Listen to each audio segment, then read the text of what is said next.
Fala galera, tudo bem com vocês? Aqui estamos para mais um vídeo do canal Professor Investidor para falar aí sobre investimento com vocês. Estamos aí na temporada de resultados do quarto trimestre de 2024 e no vídeo de hoje vou falar com vocês sobre os resultados de Itaú e de Bradesco. Vamos dar uma olhadinha aí no resultado desses dois bancos, entender como que está vindo os resultados dessas instituições e também dar uma comparada, né, entre os números do Bradesco e os números do Itaú. São dois bancos que estão em momentos aí bem distintos, vamos dizer assim, mas, né, que de certa forma ali entregam boas oportunidades, cada um à sua maneira. Dito isso, vou pedindo para você curtir, comentar e compartilhar esse vídeo. Se você ainda não é inscrito aqui no canal Professor Investidor, inscreva-se e ajude nós a chegar aí, né, a nossa meta de 20 mil inscritos até o final de 2024. Então ajude-nos aí, a comunidade Professor Investidor, a crescer. Se você quer aprender a investir aí com pessoas que já estão há algum tempo no mercado, fazer parte de uma comunidade engajada e experiente, te convido a conhecer aí a escola Professor Investidor, link aqui na descrição. A assinatura é mensal e você pode cancelar a qualquer momento. Então clica aqui no link da descrição e confira a escola Professor Investidor. E antes de a gente partir aqui para o nosso conteúdo, tenho que dizer aqui, deixar bem claro que esse vídeo não se trata de recomendação de compra, venda ou manutenção dos ativos aqui apresentados.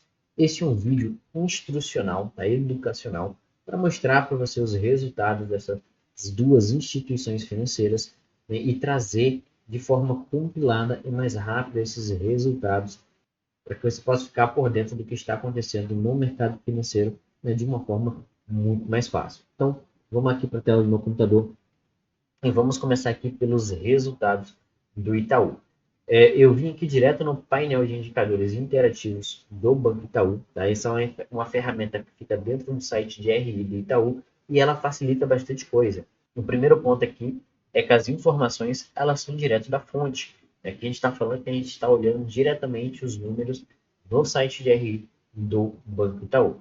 Então, aqui ele traz alguns resultados do quarto trimestre, tá? De forma resumida, que a gente pode observar o quanto o banco foi bem. Um resultado recorrente aí de 10,9 bilhões de reais, uma margem financeira gerencial de 29,4 bilhões de reais, a receita de prestação de serviços mais o resultado de seguros foi de 14,3 bilhões de reais, o custo de crédito, né, o famoso PDD, provisão para devedores duvidosos, foi de 8,6 bilhões de reais.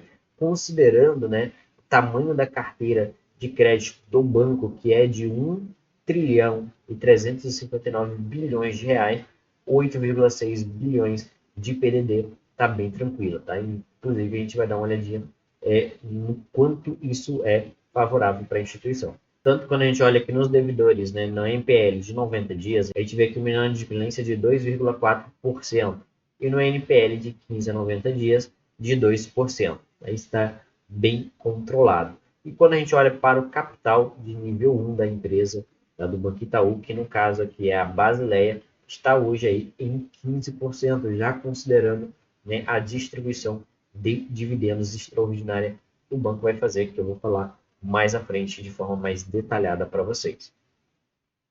Descendo aqui, falando de resultado gerencial, a gente vê que no longo prazo o resultado gerencial do Banco Itaú, né, ele é bem consistente, vem tendo aqui um crescimento ao longo do tempo, né, bem significativo, como a gente pode observar. Então o banco ele está com um crescimento aí, né, tá trimestral, se eu botar anual, também fica bem nítido esse crescimento ao longo do tempo, mantendo aí um custo de capital na casa de 14%, né, e um retorno recorrente gerencial sobre o patrimônio líquido, né, de 22,2%, o famoso ROI. Então, o ROI do banco vem aí cada vez mais crescente, né, e também estabilizado. Isso mostrando que a administração do banco está fazendo um ótimo trabalho. Isso aqui a gente olhando nos 5 anos. Se a gente olhar o máximo aqui, a gente vê esse crescimento também, né, de forma bem consistente, uma pequena queda aqui no ano de 2020, né, relativo àquele motivo lá que aconteceu.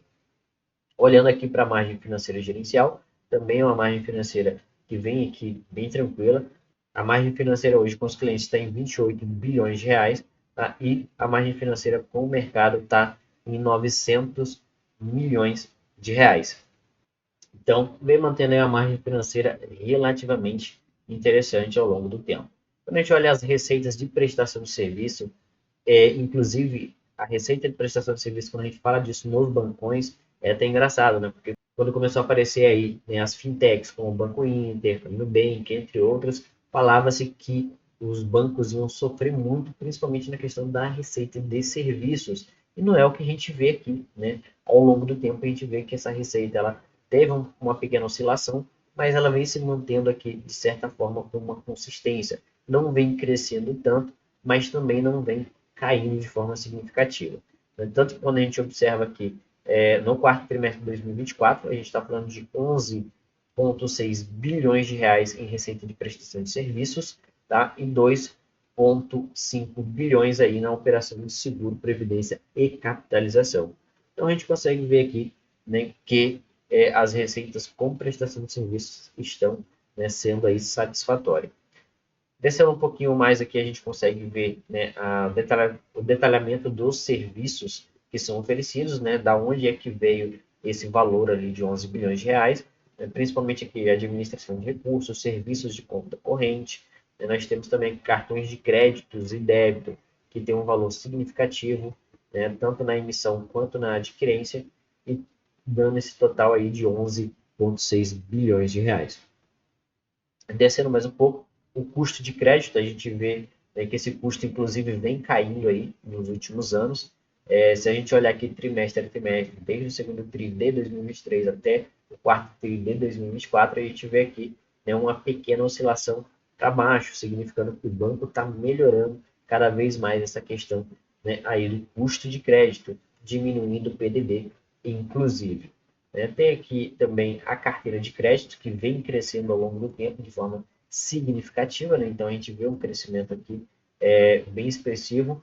E agora, no quarto TRI de 2024, a gente vê aí uma carteira de crédito de 1,3 trilhões de reais do Itaú, né? Sendo aí pessoa física 444 bilhões de reais, micro e pequenas empresas e médias empresas 222 bilhões de reais, grandes empresas 439 bilhões de reais e a operação na América Latina 252 bilhões de reais. Então, quando a gente olha para o Itaú, crescimento consistente, números, né, aí bem relevantes, mostrando aí um resultado satisfatório para os seus investidores. Mais satisfatório do que esse resultado crescente, né, é a gente falar de distribuição de dividendos que será feita aí pelo Banco Itaú, uma distribuição, né, eu posso dizer aí, a senhora distribuição, totalizando aí 28,7 bilhões de reais em distribuição e remuneração para os acionistas. Tá? Essas remunerações que vai ter aí 28,7 bilhões de reais é de diferentes formas.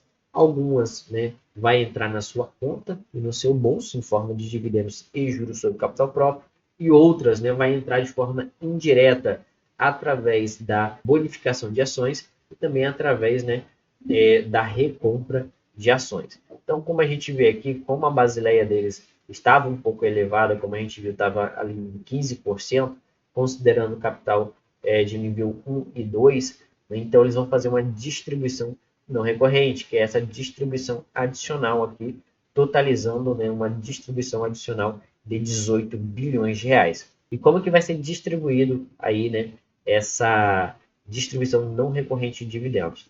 15 bilhões vai ser em forma de dividendos e juros sobre capital próprios líquidos, tá? 3 bilhões de reais vai ser na recompra e cancelamento de ações, e o restante vai ser aqui 5,7 bilhões de reais em juros sobre capital próprio declarados e já pagos, né, no ano de 2024, aquele que é pago mensalmente ali, e os juros sobre capital próprio que foram declarados, né, e que serão pagos ainda também no valor de 5 bilhões de reais. Isso representou aí uma distribuição líquida representando aí 69,4% do lucro líquido, né? Então o banco está distribuindo aí quase 70% daquilo que ele lucrou no ano de 2024, né? O que representa aí um ROI consolidado no quarto trimestre de 2024, ajustado pela distribuição adicional de 23,5%. Então, um ROI aí muito satisfatório para nós investidores. Descendo aqui, né, temos também a bonificação de ações. Então, é uma outra forma que você vai ser remunerado. E, inclusive, essa remuneração é uma remuneração que representa 10%, né? 10% aqui de remuneração. E como será isso? A cada 10 ações que você tem do Itaú, você receberá uma nova ação, tá? De mesma classe. Se você tem YouTube 3, que é a ação ordinária, você vai receber uma nova ação ordinária. Se você tem YouTube 4, que é a ação preferencial, você terá uma nova ação preferencial. E essa bonificação de ações será aí no valor de R$ 34. Então, provavelmente, muita gente aí vai estar fazendo o quê? Aumentando o seu preço médio, levando em consideração que o valor, inclusive, da bonificação hoje está maior que o valor de mercado do ativo. O legal aqui é que eles falam, né, que eles irão fazer a manutenção do valor distribuído mensalmente, que hoje é de 0,015 centavos por ação, gerando aí um aumento de 10% no recebimento mensal de proventos que você tem. Tá? É uma distribuiçãozinha que eles fazem todos os meses, né, para dar uma recorrência ali para os investidores. Para quem tem muitas ações, né, em estoque aí do Itaú, até que faz ali uma diferençazinha mensal. Para quem tem poucas ações, né, ainda não faz uma diferença tão grande, mas é alguma coisinha que vai entrando ali de fluxo de caixa todos os meses. Então, né, nós temos aí 28,7 bilhões de distribuição em juros sobre capital próprio, recompra de ações, dividendos e mais 33,3 bilhões de reais através da incorporação da reserva de lucros, né, em uma bonificação de 10%. Então, a cada 10 ações do Itaú, você receberá uma nova ação, né? Então, isso aí é muito bom para os investidores. E agora que a gente já falou aqui de Itaú, vamos olhar o resultado do quarto trimestre de 2024 do Banco Bradesco. Tá? O Bradesco teve aí um resultado líquido em 2024 de 19,6 bilhões de reais. Então foi um ano aí relativamente bom para o banco, né? Tendo aí um crescimento bem interessante em relação a 2023. Mas vamos dar uma olhada aqui nos resultados mais centrados do quarto trimestre de 2024, para a gente entender como que foi esse período e como o banco fechou o ano. No quarto tri, ele teve uma receita total aí de 32,3 bilhões de reais, um crescimento aí de 7,9% em relação ao mesmo período de 2023. Então o banco teve uma receita total aí bem interessante. A carteira de crédito foi de 981 bilhões de reais, tá? Um crescimento aí de 11,9% em relação a 2023. Essa carteira é representada por 414 bilhões de reais em pessoas físicas e 567 bilhões de reais em pessoas jurídicas, tá? Misturando aí pequenas, médias e grandes empresas. A inadimplência de 15 a 90 dias está em 3,4%, tá? Relativamente controlada, teve uma pequena queda de 0,7 pontos percentuais, tá, em relação ao mesmo período de 2023. A inadimplência com um período maior que 90 dias está aqui em 4% e teve uma diminuição significativa aí no ano contra ano de 1,1 pontos percentuais, melhorando aí muito a questão de provisão para devedores duvidosos, tá? Que a gente vai falar daqui a pouco.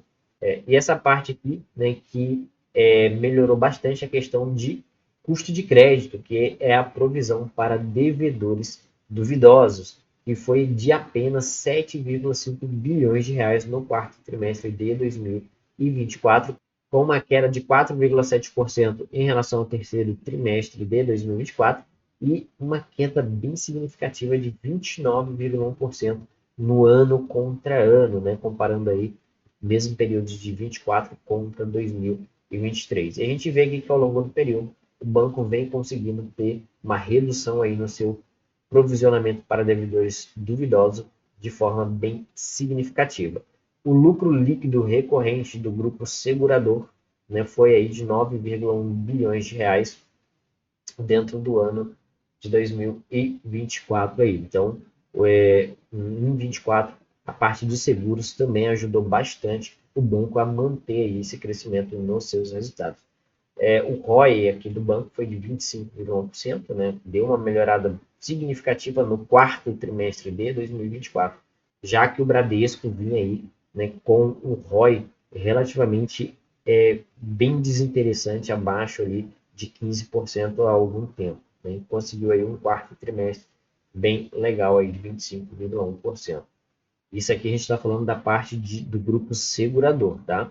Quando a gente pega o grupo segurador mais a parte bancária, esse ROI ele dá aí uma redução significativa. Quando a gente olha aqui para a Basileia, né, está em 12,4%, bem próximo daquilo que é, né, cobrado aí pelo Banco Central, que é 12%. Né? O Banco Central ele cobra no mínimo 12% de Basileia. O Banco Bradesco está aí com 12,4%, bem perto ali dessa margem mínima. Descendo aqui, a gente consegue ver, né, o anual nessa linha aqui. Deixa eu dar um zoom aqui para ficar mais fácil para a gente visualizar. Então, nessa parte aqui, a gente consegue ver, né, os 12 meses de 2024. O banco teve aí uma margem financeira de 63 bilhões de reais em 2024, um PDD de 29 bilhões, né, uma redução significativa em relação a 2023, onde foi de 39 bilhões, então a gente está falando de 10 bilhões de diferença no PDD de 24 para 23, uma redução significativa aqui de 29,1% em relação ao quarto período de 23, e no ano contra ano, né, 23 contra 24, uma redução de 24,9%. Então o banco está conseguindo melhorar aí de forma significativa a qualidade, né, das suas carteiras de crédito. A margem financeira líquida foi de 34 bilhões de reais em 2024, um resultado operacional de 24,5 bilhões de reais e um lucro líquido aqui de 19,5 bilhões de reais. Então, o ano foi relativamente interessante para o Bradesco, né? O banco conseguiu se recuperar bem e eu espero, né, que nesse ano 2025 o banco continue aí se recuperando muito bem, né? Inclusive está se tornando aí uma boa oportunidade, né, já que vem mantendo um preço aí bem baixo da sua cotação. Vindo aqui para o site de análise de ações, vamos dar uma comparada entre os números do Bradesco e do Itaú, né, os números consolidados. O Bradesco está aqui, né, com uma avaliação dentro do site de análise de ações um pouco inferior, né, até pelos resultados que vem tendo aí nos últimos anos. Quando a gente olha para a parte de dividend yield, o Bradesco hoje está pagando melhor, vamos dizer assim, já que a cotação caiu bastante, né, mas esse dividend yield do Itaú aqui, ele vai dar uma mudada agora em 2025, devido à distribuição não recorrente, né? O preço-lucro do Itaú está melhor. Quando a gente olha para o PVP, o Bradesco está com um desconto significativo aí no seu PVP, principalmente porque o banco está ainda se recuperando, né, desses últimos anos foram difíceis. O lucro por ação nem se compara, até porque a carteira de crédito dos bancos são totalmente diferentes, né? O Bradesco tem uma carteira de crédito bem mais pequena do que o Itaú, né? O Itaú já está ali na casa do trilhão, enquanto o Bradesco ainda está ali na casa do bilhão. O valor patrimonial por ação do Bradesco é menor do que o Itaú. O Itaú hoje tem R$ 20,54 de valor patrimonial por ação. Quando a gente olha para os indicadores de lucratividade, o Bradesco perde de lavada, né? O Itaú aqui está bem melhor, margem bruta melhor, crescimento da receita melhor, crescimento do lucro muito melhor, né? Margem BIT também é melhor aí do Itaú. Margem líquida, nem se fala, né? O Itaú tem uma margem líquida na casa de 13%. Então, quando a gente olha aqui na parte de indicadores de valuation, o Bradesco está, né, basicamente ali quase que empatado com o Itaú. Já quando a gente olha para indicadores de lucratividade, o Bradesco perde de lavada, porque o Itaú, né, ele sofreu bem menos ali nesses últimos 4, 5 anos aí, né, pós-período aí que a gente teve em 2020. Então, comparando aí os dois ativos, são ativos aí que representam boas oportunidades de investimento. Claro que cada um tem ali o seu próprio risco. Quando eu falo de Itaú, hoje a gente vê o Itaú como uma empresa mais consolidada, né, que vai trazer uma maior segurança para a nossa carteira de investimento.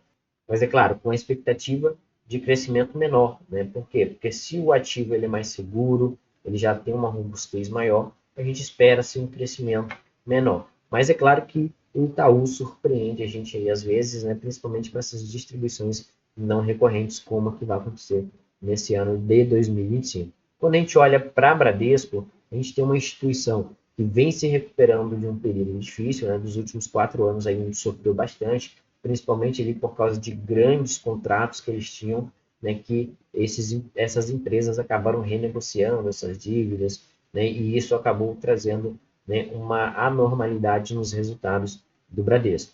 Então o Bradesco hoje vem se recuperando bem, vem arrumando a casinha, vem fechando agências, vem melhorando os seus custos, vem melhorando a qualidade de crédito dos seus clientes, das suas carteiras, e isso mostra para a gente uma recuperação nítida e consistente, o que traz para a gente aí uma boa oportunidade a médio e longo prazo no Bradesco. Claro, desde que se mantenha essa recuperação atual que o banco está mostrando. Para ver, né, se isso vai acontecer ou não, a gente tem que acompanhar o ativo ao longo do tempo, que é o que a gente vem fazendo, sempre trazendo resultados trimestrais deles aqui, para a gente entender o que está acontecendo aí com essas instituições. Mas deixa aqui nos comentários para mim o que você acha de Bradesco, o que você acha de Itaú, se você tem ou não tem esses ativos na sua carteira, ou se você tem aí a pretensão de investir. No mais, vou ficando por aqui. Peço para você curtir, comentar e compartilhar esse vídeo. Se você ainda não é inscrito aqui no canal, inscreva-se, tá? E ajude o canal a chegar a 20 mil inscritos até o final de 2025. Venha fazer parte da nossa comunidade e eu vejo vocês no próximo vídeo. Tchau, tchau.